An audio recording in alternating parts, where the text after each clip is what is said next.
Hello again, everybody. Welcome back to OCVarsity.com for the OCVarsity Dugout Show, the softball version. I'm Steve Fryer here with Carlos Arias. Carlos, last week, the Michelle Carew Classic. Esperanza did pretty well, but a team came in from the Inland Empire that is no stranger to success in the Michelle Carew Classic and came away with a pretty nice victory. And we're talking about Norco High School. Yeah, man, Norco, I mean, they've been there in the finals of that tournament the last 4 years. They won it twice in the last 3.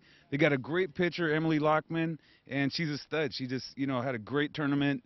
They won. Esperanza was fantastic, though. I mean, they had an amazing comeback against Rosary in a game that I think was one of the funnest of the year. 5 home runs. They came back 2 comebacks, and they finally win in the last inning. Kelsey Roth hit 2 bombs in that game. It was unbelievable. So there was some amazing action out there at the Carew. Yeah, some great players, and I'm kind of was looking at it, and I was wondering, did Cheyenne Tarango of Canyon establish herself as the best pitcher in the county? You know what? In that tournament, she's a Team USA member, the junior national team. She's going to Tennessee. She's fantastic.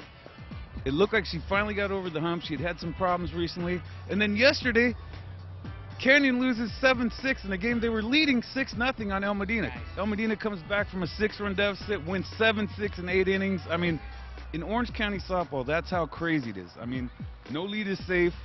Even the top pitchers in the county, they get bombed on. It's crazy, man. So there were so many great performances in the county, and also by some kids that may not necessarily be on top 10 teams. Like I was looking at some of the names, like Monique Islas of Garden Grove, and she had a good tournament, and a couple other names that pop in your mind that really, established themselves last week. Yeah, Monique Islas. I mean, gosh, she goes in there, and we're talking top pitching, and she went crazy in that tournament. I don't even remember her numbers are. You can look on OCVarsity for that, but she went nuts. Another girl that made a name for herself was Trevico Hills, sophomore pitcher Cassidy Gustafson. What a great young player. She's looking good. Maddie Osias over at Orange Lutheran went crazy. 3 home runs.